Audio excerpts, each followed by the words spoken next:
नमस्ते नमस्कार जय हिंद साथियों, आप सभी को अपना YouTube platform UBS smart academy में स्वागत है। साथियों, तो आज मैं कक्षा 10वीं का साइंस में फिजिक्स चैप्टर नंबर 1, जैसा कि आप थंबनेल में देख सकते हैं, हमारा कक्षा 10वीं का चैप्टर नंबर 1 जिसका नाम है प्रकाश का परावर्तन। अंग्रेजी में इसको कहते हैं रिफ्लेक्शन ऑफ लाइट। ये कक्षा 10वीं में चैप्टर नंबर पहला में आपको पढ़ने के लिए दिया है। तो मैं साथियों आपको रिवीजन के तौर पर कक्षा 10वीं का पहला चैप्टर का एमसीक्यूज क्वेश्चन लेकर आया हूं, जो कि बार बार ये सभी क्वेश्चन बिहार बोर्ड में लगातार कई बार रिपीटेड है। तो ऐसे में ये सभी क्वेश्चन पर प्रबल संभावना बन जाती है ये क्वेश्चन फिर से दोहराया जा सकता है। तो चलिए हम लोग बिना देर किए आज के इस चैप्टर में महत्वपूर्ण जितने भी ऑब्जेक्टिव्स हैं आज हम लोग एक एक कर समझने का काम करेंगे। तो चलिए हमारा आज का पहला क्वेश्चन होगा। आज का हमारा पहला क्वेश्चन, जैसा कि आप स्क्रीन पर देख सकते हैं, लिखा हुआ है प्रकाश की किरण गमन करती है। आपको पता होगा कि ये जो प्रकाश है, सनलाइट है, जो हमारा ये सनलाइट जब ये निकलती है, चाहे सूर्य से प्रकाश निकले अथवा किसी भी सोर्स से निकले, टॉर्च से निकले या किसी भी सोर्स से निकले, जब प्रकाश निकलती है तो वो प्रकाश इस तरह से सीधी रेखा में ही गमन करती है। कभी ये वक्र रेखा में प्रकाश इस तरह से गमन नहीं करती है। तो हमारा इसका सही आंसर हो जाएगा सीधी रेखा में। ऑप्शन नंबर ए हमारा सही आंसर हो जाएगा। टेढ़ी रेखा में हमारा प्रकाश कभी गमन नहीं करता है। ये लिखा हुआ ऑप्शन नंबर सी, किसी भी दिशा में, ये तो कभी पॉसिबल ही नहीं है।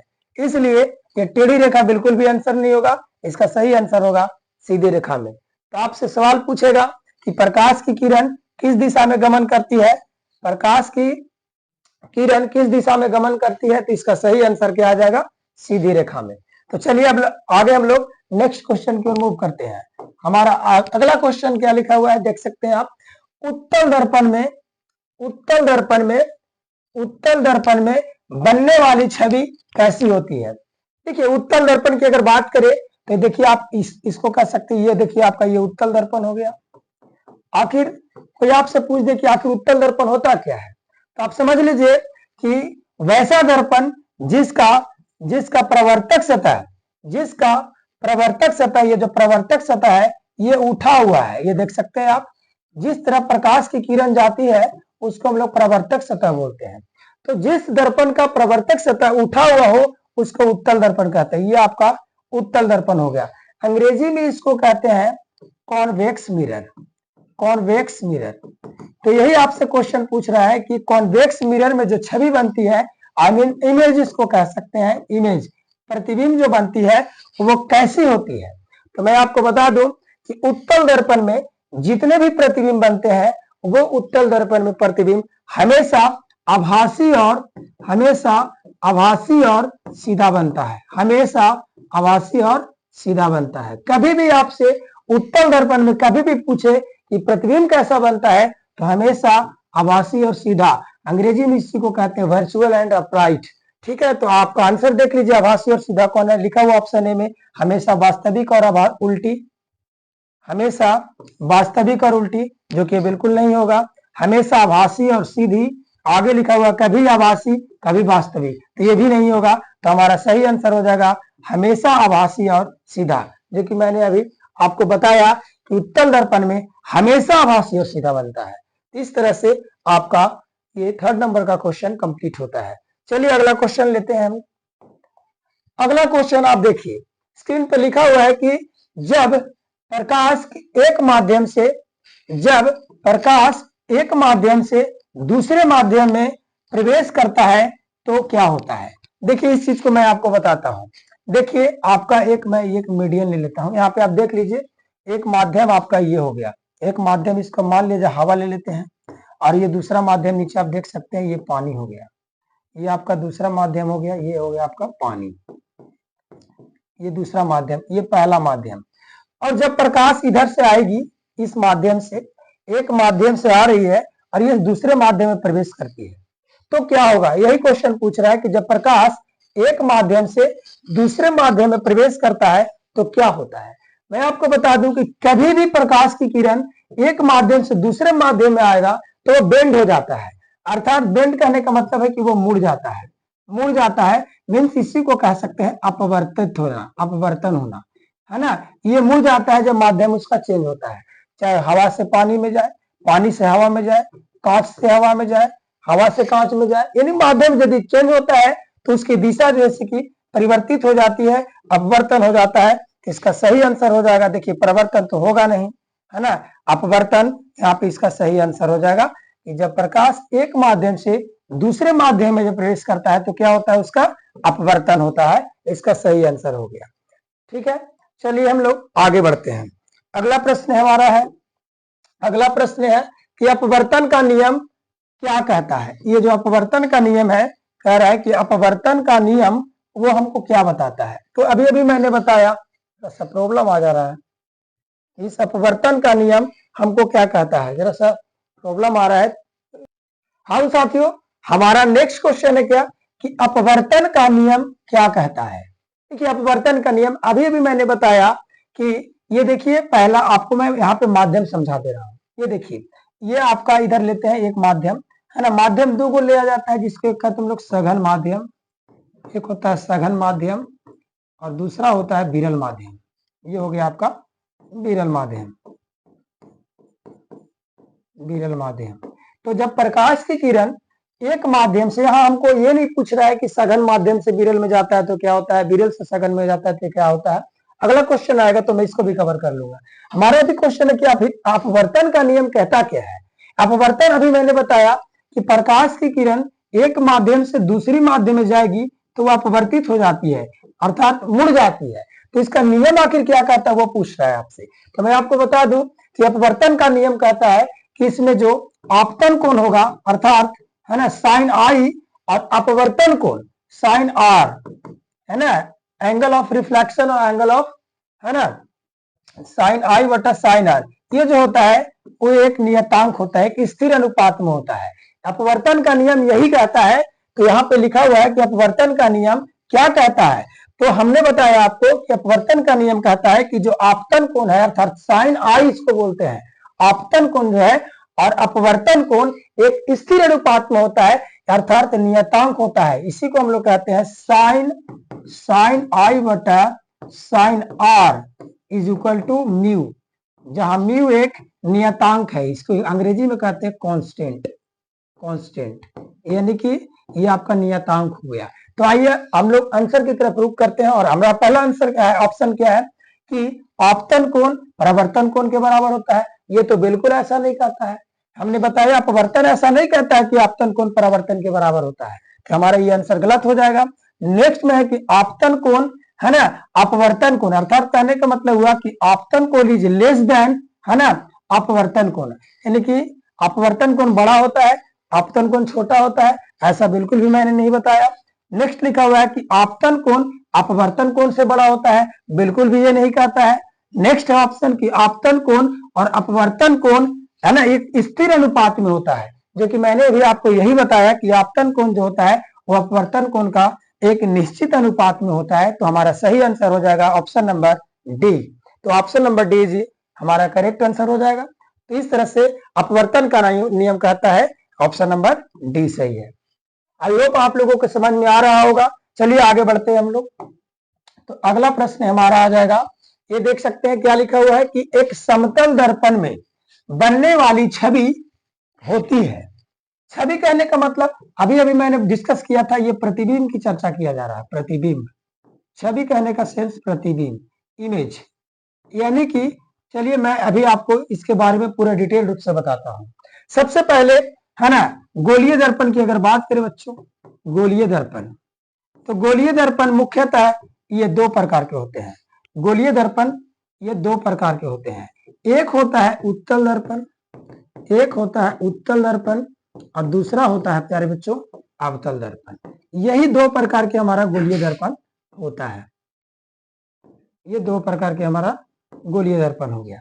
और तीसरा एक प्रकार का जो दर्पण है वो हमारा यहाँ पे देखिए आप, वो है समतल दर्पण, समतल दर्पण। तो चलिए हम लोग बारी बारी से इसको डिस्कस करते हैं। आखिर सबसे पहले उत्तल दर्पण के बारे में हम लोग जानेंगे। उत्तल दर्पण क्या होता है, इसके बारे में छवि।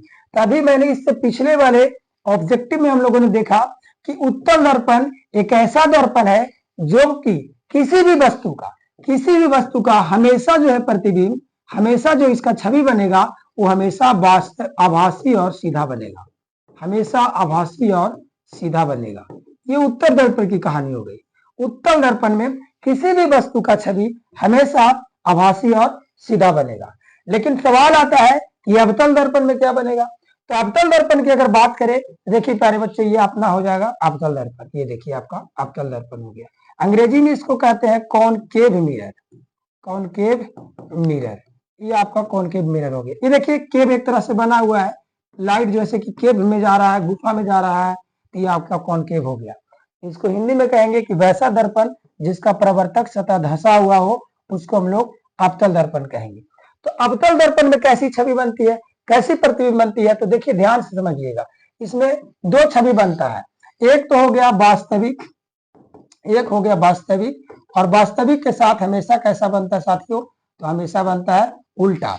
और दूसरी छवि जो होती है वो होती है आभासी, और आभासी के साथ कैसा बनता है, सीधा। आभासी के साथ कैसा बनता है, सीधा।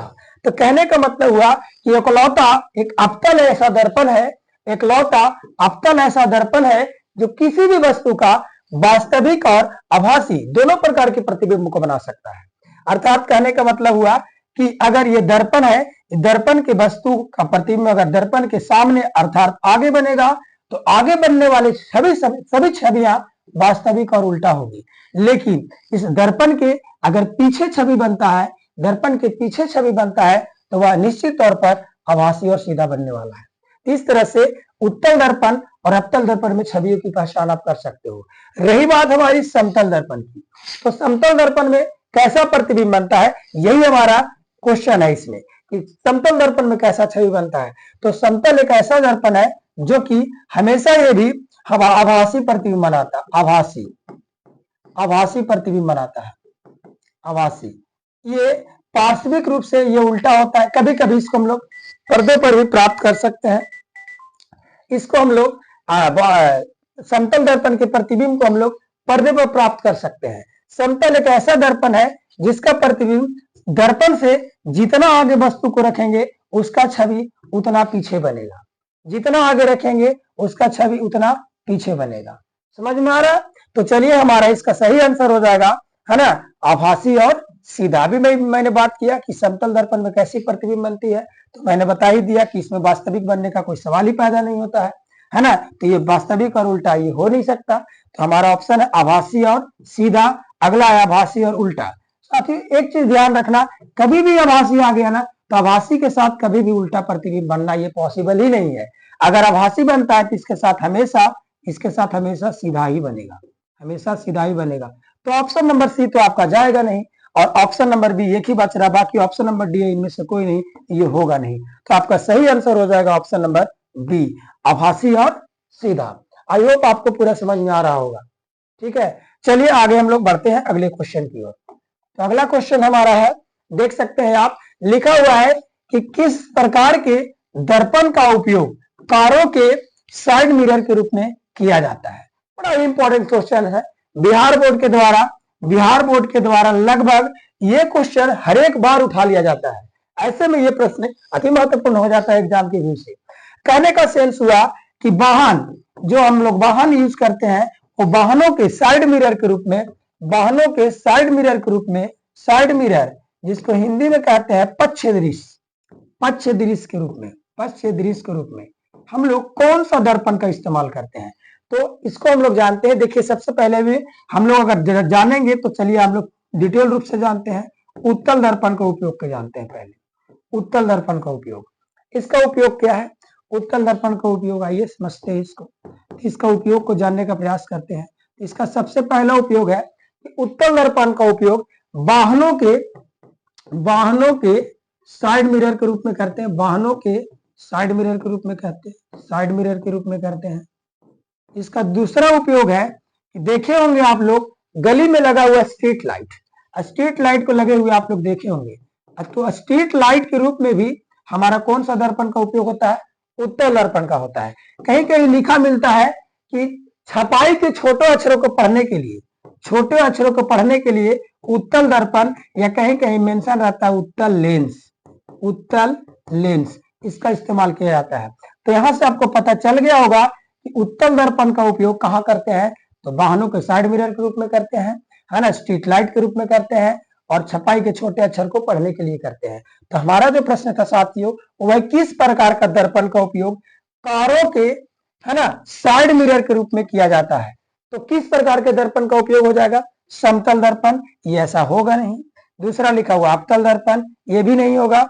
आपका सही आंसर आप देख लीजिए, अभी मैंने बताया, तो उसके अकॉर्डिंग आपका ऑप्शन नंबर सी उत्तल दर्पण आपका सही आंसर हो जाएगा। ये जो आपका अवतल दर्पण है, ये जो आपका अवतल दर्पण है, इस अवतल दर्पण का उपयोग को जानते हैं हम लोग, अवतल दर्पण का उपयोग। तो अवतल दर्पण का उपयोग हम लोग पढ़ते हैं। तो इसका सबसे पहला उपयोग हम लोग जानेंगे कि जो नाई लोग हजामती के रूप में जिस दर्पण का उपयोग करते हैं, हजामती के रूप में, हजामती के रूप में जिस दर्पण का उपयोग होता है, वो कोई और नहीं बल्कि वो होता है अवतल दर्पण। तो अवतल दर्पण का पहला उपयोग हो गया हजामती के रूप में। दूसरा इसका उपयोग होता है, मैं इसका पूरी थियोरी क्लास जब लेकर आऊंगा तो मैं पूरी डिटेल रूप से इसको पढ़ाऊंगा। अभी हमारा एमसीक्यू का सेशन चल रहा है, इसलिए मैं थोड़ा शॉर्ट चल रहा हूं, नहीं तो एक क्वेश्चन का डिस्कशन कम से कम 20 मिनट हो जाएगा। आपको एक क्वेश्चन में डिस्कशन कम से कम 20 मिनट मिलने वाला है। चलिए, तो दूसरा क्वेश्चन इसका मैं उपयोग बता देता हूं। तो इसका दूसरा उपयोग है सौर भट्टियों के रूप में, सौर भट्टियों के रूप में हम लोग इसका उपयोग करते हैं, सौर भट्टियों के रूप में करते हैं। इसका तीसरा उपयोग की अगर बात करें तो डॉक्टरों के द्वारा, है ना, डॉक्टरों के द्वारा, है ना, गला, दांत, नाक इत्यादि को जांच करने के रूप में किया जाता है। यानी कहने का सेंस हुआ कि अवतल दर्पण का उपयोग इस प्रकार से हो गया, हजामती के रूप में, सौर भट्टियों के रूप में, डॉक्टर द्वारा रोगियों को नाक, कान, गला इत्यादि को जांच करने के लिए अवतल दर्पण का उपयोग किया जाता है। तो अवतल दर्पण आपका यहाँ से कहीं भी गाड़ी के साइड मिरर के रूप में आंसर नहीं होने वाला है। ठीक है, तो चलिए इस तरह से हमारा इस क्वेश्चन का सही आंसर हो गया उत्तल दर्पण। आई होप आप लोगों को बहुत अच्छे से समझ में आ रही होगी। तो चलिए अगले क्वेश्चन की ओर मूव करते हैं। और नेक्स्ट जो हमारा क्वेश्चन लिखा हुआ है कि किस प्रकाश का वेग किस माध्यम में न्यूनतम होता है, प्रकाश का वेग किस माध्यम में न्यूनतम होता है, ये हमारा क्वेश्चन है कि प्रकाश का वेग किस माध्यम में न्यूनतम, न्यूनतम कहने का मतलब होता है कम, प्रकाश जो है कि किस माध्यम में कम गमन करती है, आपका हमारा क्वेश्चन यही है। तो देख लीजिए, ये जो निर्वात है, सबसे पहले हम लोग जानेंगे जो प्रकाश होती है लाइट। मैं लाइट की अगर बात करूं तो लाइट सर्वाधिक जो है ना, सर्वाधिक लाइट वो गमन करती है निर्वात में ही, सबसे अधिक प्रकाश गमन करती है काची में, निर्वात में। लेकिन अगर वही बात किया जाए ध्वनि की, तो ध्वनि जो है कि निर्वात में गमन नहीं करेगा, निर्वात में ध्वनि गमन नहीं करता है। हमारा क्वेश्चन है कि प्रकाश सबसे न्यूनतम किस में गमन करता है, यानी कम। हमारा निर्वात में तो सर्वाधिक कर गया, तो हमारा आंसर ये होगा नहीं। जल में भी प्रकाश गमन करता है। एक हो गया वायु, इसमें भी प्रकाश अति तीव्र गति से गमन करता है। और अगला ऑप्शन आपका डी कांच। तो ये जो कांच हो गया ना, इस कांच में प्रकाश जो है ना, न्यूनतम गमन करता है। यानी कहने का मतलब हुआ कि जितने आपके ऑप्शन 3 ऊपर दिख रहे हैं, इन तीनों ऑप्शन में कांच की अपेक्षा तीव्र गति से प्रकाश गमन करती है। तो हमसे हमारा क्वेश्चन था कि न्यूनतम किस में गमन करती है, तो हमारा सही आंसर आ जाएगा साथियों कांच में, है ना। तो आपसे अगर प्रश्न पूछेगा कि प्रकाश का वेग, जरा सा ध्यान दीजिएगा, उल्टा हो गया, प्रकाश का वेग किस माध्यम में न्यूनतम होता है, इसका सही आंसर हो जाएगा कांच, इसका सही आंसर कांच हो जाएगा। आई होप आपको समझ में आ रहा होगा। चलिए आगे बढ़ते हैं साथियों।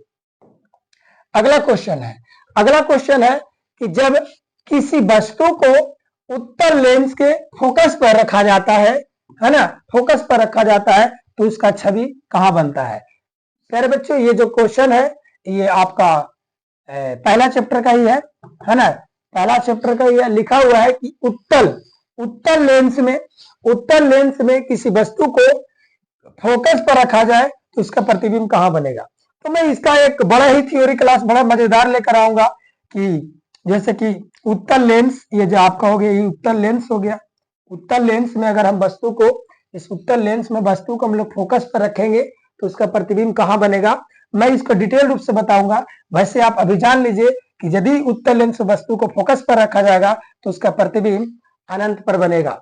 उसका प्रतिबिंब कहाँ बनेगा, अनंत पर। फोकस पर रखेंगे तो फोकस पर नहीं बनेगा, ये ऐसा पॉसिबल नहीं है। केंद्र के बाहर ये कभी हो ही नहीं सकता और इनमें से कोई नहीं। आप ऐसे भी ऑप्शन से आंसर को सही टिक कर सकते हैं। तो ये दो ऑप्शन तो आपके होंगे नहीं, तो इसका सही आंसर हो जाएगा अनंत पर। कभी भी आपसे पूछे कि अगर वस्तु को फोकस पर रखा जाए तो उसका प्रतिबिंब कहाँ बनता है, तो अनंत पर बनता है। चलिए अगले क्वेश्चन की ओर रुख करते हैं। अगला क्वेश्चन देखिए, लिखा हुआ है कि किसी दर्पण का फोकल लंबाई होती है। फोकल लंबाई देखिए, ये देखिए आप, एक मैं आपको दर्पण बना दिया, ठीक है। ये मान लेते हैं कि ये आपका अवतल दर्पण है। मानना क्या है, अवतल दर्पण है, ये है। इसको हम कलाई कर दिए और आपका यहाँ पे मैं ले लेता हूँ पोल। ये देखिए आपका पोल हो गया, पोल हो गया। और देखिए आपको मैं यहाँ से ये बना देता हूँ, ये देखिए यहाँ पे मैं ले लेता हूँ सेंटर ऑफ कर्वेचर, अर्थात वक्रता केंद्र ये हमारा हो गया, है ना। और यहाँ पे मैं ले लेता हूँ फोकस, ये आपका हो गया फोकस। ये आपका देखिए क्या हो गया आपका, ये आपका मैं थोड़ा सा फिर से बना देता हूँ। ये देखिए आपका हो गया, ये पोल हो गया। ये आपका मुख्य अक्ष हो गया, मुख्य अक्ष। इसी को कहते हैं प्रिंसिपल एक्सिस, प्रिंसिपल एक्सिस यानी कि प्रधान अक्ष, हिंदी में बोलते हैं प्रधान अक्ष। अब यहाँ पर हम लोग लेते हैं क्या, यहाँ पर लेते हैं फोकस। ये आ गया फोकस। अब देखिए फोकस हो गया और यहाँ पे पोल हो गया, ध्रुव हो गया। तो फोकस से पोल के बीच जो डिस्टेंस होती है, फोकस से जो पोल के बीच जो डिस्टेंस हुई साथियों, इसी को कहते हैं फोकल डिस्टेंस, अर्थात फोकस दूरी। तो हमारा प्रश्न है कि फोकल की लंबाई होती है, फोकल की लंबाई क्या होती है, तो आप देख लीजिए यहाँ फोकस से लेकर के ध्रुव के बीच की जो दूरी है उसी को कहते हैं फोकस की लंबाई। तो ऑप्शन नंबर 1 में है ध्रुव से फोकस तक की दूरी, ध्रुव से फोकस तक की दूरी, ये देखिए पहला ऑप्शन है। दूसरा है ध्रुव से केंद्र तक की दूरी, ध्रुव से केंद्र तक की दूरी, है ना, ये ध्रुव हो गया, ध्रुव से केंद्र तक की दूरी। अगला है ध्रुव से वस्तु तक की दूरी, ध्रुव से जहां पे हम वस्तु रखेंगे वहां तक की दूरी। और अगला ऑप्शन है इनमें से कोई नहीं। तो हमने अभी भी बताया कि फोकल लंबाई जो होता है वह फोकस से ध्रुव के बीच की दूरी होती है। तो हमारा सही आंसर हो जाएगा ये ऑप्शन नंबर ए, ध्रुव से फोकस तक की बीच की दूरी। तो हमारा सही आंसर होगा ऑप्शन नंबर ए, है ना। तो चलिए आगे बढ़ते हैं अगले प्रश्न की ओर। हमारा अगला प्रश्न है कि यदि आपतन कोण बढ़ाया जाए, आपतन कोण बढ़ाया जाए तो अपवर्तन कोण क्या होगा। देखिए ये तो आपतन कोण और अपवर्तन कोण एक दूसरे पर डिपेंड है, ये एक दूसरे पर डिपेंड है। आपतन कोण, ये जो आपतन कोण है, आपतन कोण वो डिपेंड है ना अपवर्तन कोण, परिवर्तन कोण पर। यानी कि आपतन कोण अपवर्तन कोण एक दूसरे पर डिपेंड है। इसीलिए अगर हम लोग आपतन कोण को बढ़ाएंगे तो इसका अपवर्तन कोण का मान भी बढ़ जाएगा। तो इसका सही आंसर हो जाएगा बढ़ता है, आपतन कोण है ना बढ़ता है, ये आपका सही आंसर हो जाएगा। आगे बढ़ते हैं हम लोग क्वेश्चन नंबर 13। अगला प्रश्न है 14 number, sorry question number 14। 14 number question क्या है कि अपवर्तनांक का मात्रक क्या होता है। साथियों मैं बात करूं अपवर्तनांक के मात्रक का, तो देखिए अपवर्तनांक एक ऐसा यूनिट है, ऐसा यूनिट है जिसका कोई भी मात्रक नहीं होता है, जिसका कोई भी मात्रक नहीं होता है। इसलिए अपवर्तनांक का अगर आपसे एसआई मात्रक पूछे या कोई मात्रक पूछे तो आप सीधा टिक करिएगा कि अपवर्तनांक का कोई मात्रक नहीं होता है। दैट मीन्स कह सकते हैं कि मात्रा विहीन होता है। तो ऑप्शन नंबर 1 में लिखा है मीटर, जो कि कभी पॉसिबल नहीं। मैंने बताया ही अभी अभी कि अपवर्तनांक का कोई ही मात्रक नहीं होता है, तो मीटर का ही सवाल पैदा नहीं है, तो यह ऑप्शन गलत हो गया। अगला है सेकेंड, ये भी नहीं होगा। अगला है न्यूटन, ये सब रद्द की बात कर रहा है ना। हमारा सही आंसर हो जाएगा कोई मात्रक नहीं होता है। डेट मीन्स इसको लिख सकते हैं मात्रक विहीन होता है। आपसे कभी भी पूछे तो आप सही टिक करिएगा कि अपवर्तनांक मात्रक विहीन होता है। चलिए अगले प्रश्न की ओर रुख करते हैं। हाँ, तो हमारा 15 नंबर का क्वेश्चन है प्यारे बच्चों कि अवतल लेंस हमेशा कौन सी छवि बनाता है। ऑप्शन, आप क्वेश्चन को देख लीजिए, लिखा हुआ कि अवतल लेंस हमेशा कौन सी छवि को बनाता है। फिर से छवि आता है, छवि मतलब प्रतिबिंब। तो कैसा बनाता है, इससे पूर्व मैंने बता कर गया। तो इसका सही आंसर टिक करेंगे, ये वास्तविक और उल्टा नहीं होगा इसका आंसर। केवल आभासी, ये संभव ही नहीं है और इनमें से कोई नहीं संभव नहीं है। तो इसका सही आंसर हो जाएगा प्यारे बच्चों आभासी और सीधा, आभासी और सीधा। तो आप याद रखिएगा कि अवतल लेंस किसी वस्तु का हमेशा, मैं इससे पूर्व बात किया था अवतल दर्पण की, मैं इससे पूर्व बात किया था अवतल दर्पण की, लेकिन यहाँ पे अवतल दर्पण वास्तविक उल्टा के साथ साथ आभासी और सीधा भी बनाता है अवतल दर्पण, लेकिन यहाँ पे लिखा हुआ अवतल लेंस। तो अवतल लेंस जो होगा वो किसी भी वस्तु का हमेशा और हमेशा आभासी और सीधा प्रतिबिंब को ही बनाता है। तो इसका सही आंसर हो जाएगा प्यारे बच्चों आभासी और सीधा। चलिए अगले प्रश्न की ओर बढ़ते हैं हम लोग। तो हमारा अगला प्रश्न है, देखिए आपको लिखा हुआ है कि यदि किसी उत्तल दर्पण की फोकल लंबाई 20 सेंटीमीटर है तो उसका वक्रता त्रिज्या क्या होगा। प्यारे बच्चों ये न्यूमेरिकल है, आप इसको समझिए। सबसे पहले न्यूमेरिकल बनाने के लिए डेटा को सिलेक्ट कीजिए। डेटा हमारा लिखा गया है किसी भी उत्तल दर्पण की फोकल लंबाई, फोकल लंबाई कहने का मतलब है प्यारे बच्चों फोकस दूरी। तो हमारा इसका फोकस दूरी कितना दिया है, फोकस दूरी दिया है 20 सेंटीमीटर, 20 सेंटीमीटर। दर्पण क्या है, उत्तल, इसलिए अगर उत्तल दर्पण है तो प्लस हम लोग लिखेंगे। इसके जब थ्योरी क्लास हम देंगे तो आपको बहुत अच्छा से बताऊंगा साइन कन्वेंशन की कहानी। हम आपको बहुत प्यार से साइन कन्वेंशन की कहानी पढ़ाएंगे, आपको पता चल जाएगा। तो यहाँ पे फोकस दूरी कितना दिया है 20 सेंटीमीटर और पूछ रहा है आपका कि उसका वक्रता त्रिज्या क्या होगा, अर्थात वक्रता त्रिज्या आपका क्या होगा, है ना। तो हम लोगों ने पढ़ा है एक फॉर्मूला को प्यारे बच्चों, हम लोग फॉर्मूला को पढ़ा है, हम लोगों ने एक फॉर्मूला को पढ़ा है। क्या पढ़ा है, हमारा फॉर्मूला हो जाएगा F = R/2, F = R/2। तो हमारा देखिए यहाँ पे आपका F कितना दिया है प्यारे बच्चों, हमारा F फोकल डिस्टेंस दिया है 20 सेंटीमीटर, R आपको फाइंड करने के लिए कह रहा अपॉन में 2, हम लोग बाय क्रॉस मल्टीप्लीकेशन करेंगे, है ना। तो R = हमारा कितना हो जाएगा 40 centimetre will be your right answer. कहने का मतलब हुआ कि आपका वक्रता त्रिज्या जो हो जाएगा प्यारे बच्चों वो कितना हो जाएगा 40 सेंटीमीटर। जैसा कि देख सकते हो तो ऑप्शन नंबर ए में दिया है 10 सेंटीमीटर जो कि बिल्कुल गलत है। ऑप्शन नंबर 20 दिया है 20, ऑप्शन नंबर सी में दिया है 40, ऑप्शन नंबर डी में दिया है 5 सेंटीमीटर। तो हमारा आपने देख सकते हो कि हमारा आंसर आया 40 सेंटीमीटर, तो हमारा आंसर सही होगा ऑप्शन नंबर सी, है ना। तो हमारा आंसर हो गया 40 सेंटीमीटर। चलिए आगे बढ़ते हैं। अगला प्रश्न है कि वक्र दर्पण का उपयोग कहाँ किया जाता है। ये जो वक्र दर्पण लिखा हुआ प्यारे बच्चों आप लोग कंफ्यूज नहीं हो गया, इसी को हम लोग कहते हैं गोलीय दर्पण। गोलीय दर्पण, गोलीय दर्पण को ही वक्र दर्पण कहते हैं। अंग्रेजी में इसको कहते हैं स्फेरिकल मिरर, इसको अंग्रेजी में बोलते हैं स्फेरिकल मिरर। तो वही पूछ रहा है कि गोलीय दर्पण यानी कि वक्र दर्पण का उपयोग कहाँ पे किया जाता है। तो आपको ऑप्शन में लिखा हुआ, अभी अभी मैंने गोलीय दर्पण की चर्चा किया था कि ये दो प्रकार के होता है, एक उत्तल और दूसरा अवतल।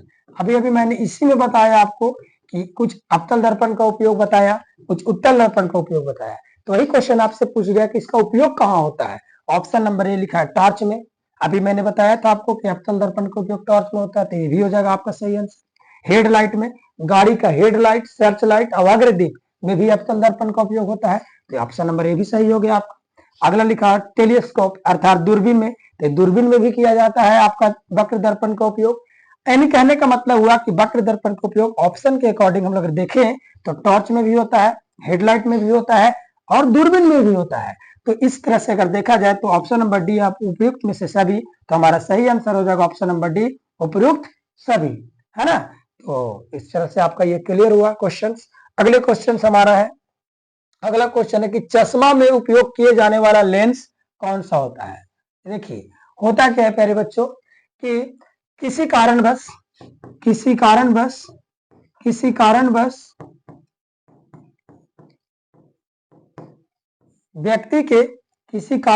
व्यक्ति के आंख में निकट की वस्तु अथवा दूर की वस्तुओं को देखने की क्षमता खो देता है। वो ऐसी परिस्थिति के अंदर में उसे आंख में फॉल्ट होता है, दोष हो जाता है, जिसे हम लोग दूर किया चश्मे लगाकर दूर कर सकते हैं।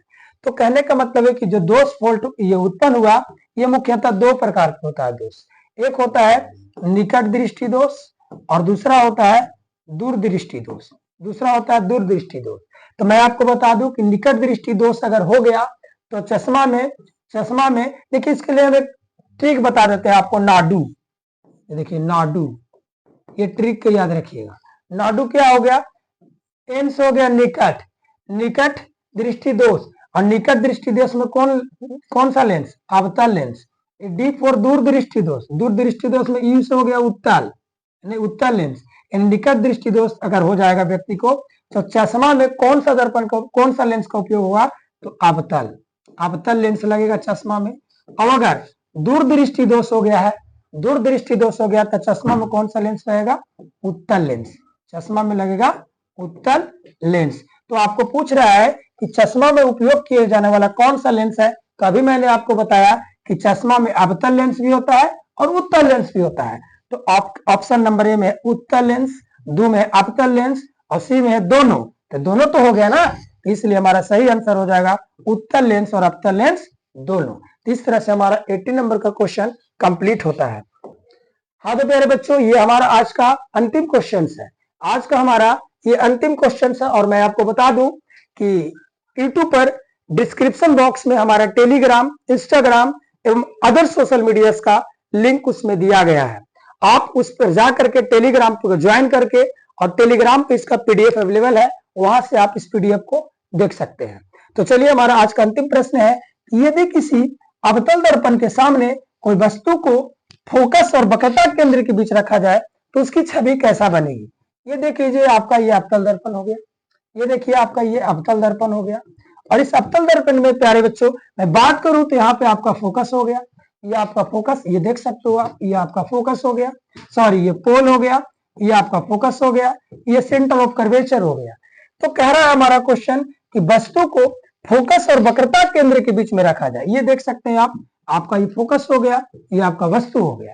तो हम लोग यहाँ पे बीच में वस्तु को रखने की बात कर रहा है कि यहाँ पे अगर हम वस्तु को रखें तो उसका छवि कैसा बनेगा, कहाँ बनेगा। तो मेरे बच्चों, मैंने आपको बताया है अभी अभी कि किसी भी अवतल दर्पण में अगर वस्तु को हम लोग रखते हैं तो इसका प्रतिबिंब अगर आगे बनेगा तो हमेशा वास्तविक और उल्टा बनेगा, हमेशा वास्तविक और उल्टा बनेगा। तो प्यारे बच्चों, इसका सही आंसर हो जाएगा वास्तविक उल्टा और बढ़ा हुआ प्रतीत होगा। मैं थ्योरी क्लास में इसका एक बहुत ही इंपॉर्टेंट इसका थ्योरी क्लास लेकर आऊंगा, है ना।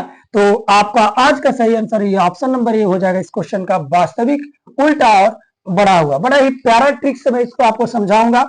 ये ऑप्शन नंबर बी आभासी नहीं होगा, ऑप्शन नंबर सी आभासी वास्तविक और छोटा, ये भी बिल्कुल नहीं होगा। ऑप्शन नंबर डी आभासी उल्टा और छोटा, जो कि किसी भी नजरिए से आंसर सही होने वाला नहीं है। तो हमारा सही आंसर हो जाएगा वास्तविक उल्टा और बढ़ा हुआ। हाँ तो प्यारे बच्चों, ये आज का हमारा सेशन लास्ट होता है। तो कैसा लगा वीडियोस आप कमेंट करके जरूर बताएंगे। और मैं बता दूं आपको कि जितने सारे मैंने क्वेश्चंस करवाया, इसको मैं टेलीग्राम में लिंक करके रखा हूं, आप टेलीग्राम ज्वाइन करके वहां से पीडीएफ को डाउनलोड करके और पढ़ सकते हो। चलिए, मैं नेक्स्ट क्लास में इसी तरह का ऑब्जेक्टिव लेकर मिलते रहूंगा। बहुत बहुत शुक्रिया, फिर मिलेंगे।